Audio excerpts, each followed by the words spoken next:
Welcome back, y'all, and today we're going over my top 5 favorite fish for beginners.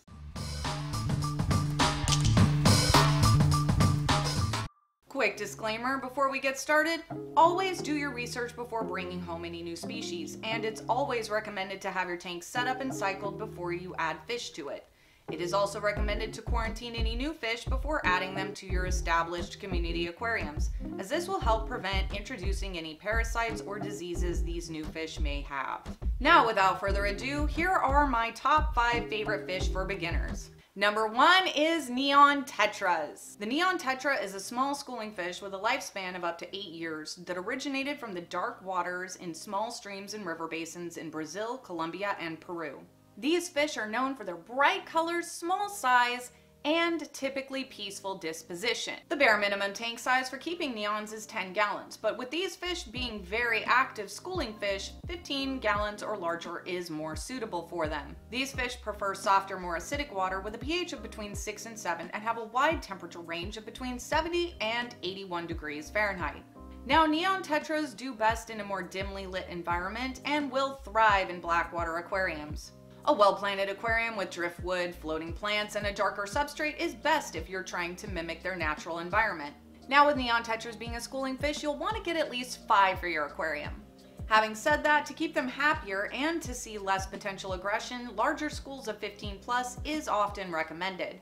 Number 2 is zebra Danios. Now, Danios are known to be a peaceful schooling fish, so you'll want to keep at least 5 of them as you would with the neons. If they are kept in too small of a grouping, these fish can become stressed and might show aggression towards other tank mates. Now, Danios are small, mid to top dwelling fish that only get to be around 2 inches in size. Now, Danios are great for beginners because these are extremely hardy fish and often are forgiving of poor water conditions. Now, if they are well cared for though, they can live as long as 5 years.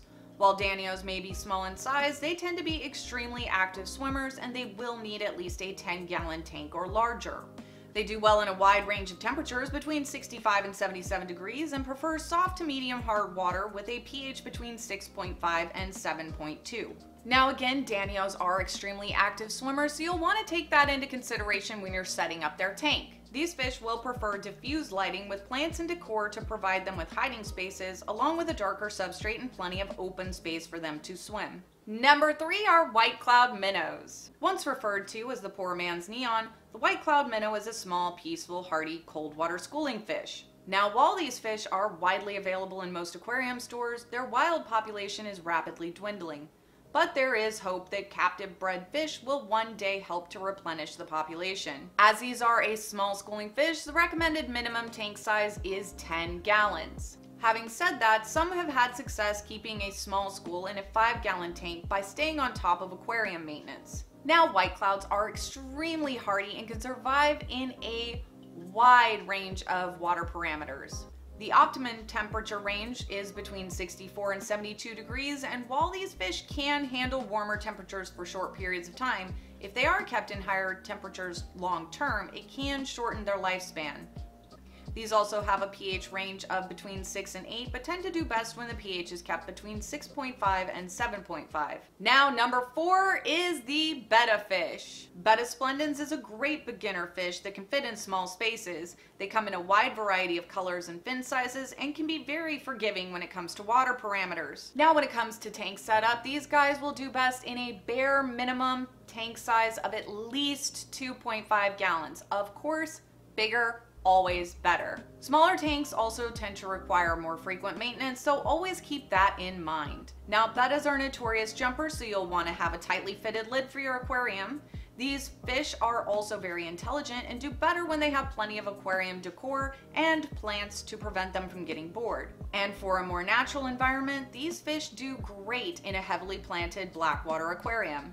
Now, because these fish typically have very long flowing fins that can easily be ripped or torn, you'll want to avoid any sharp objects in their aquarium. Now, bettas are a tropical fish and need to be kept in stable temperatures of between 78 and 80 degrees, so you'll probably need a heater. They also do best between neutral to slightly acidic water with a pH between 6.5 and 7.5, and they prefer slower moving waters. Now number 5 are guppies. Now guppies are a small tropical freshwater fish that are native to South America, and there are around 300 different varieties of guppies out there with all different colorations and fins. The guppy typically only gets between 1 to 2 inches in size, and they are usually considered a very peaceful addition to community tanks with similar sized fish. Now the only drawback to guppies is they typically have a pretty short lifespan of only 2 years.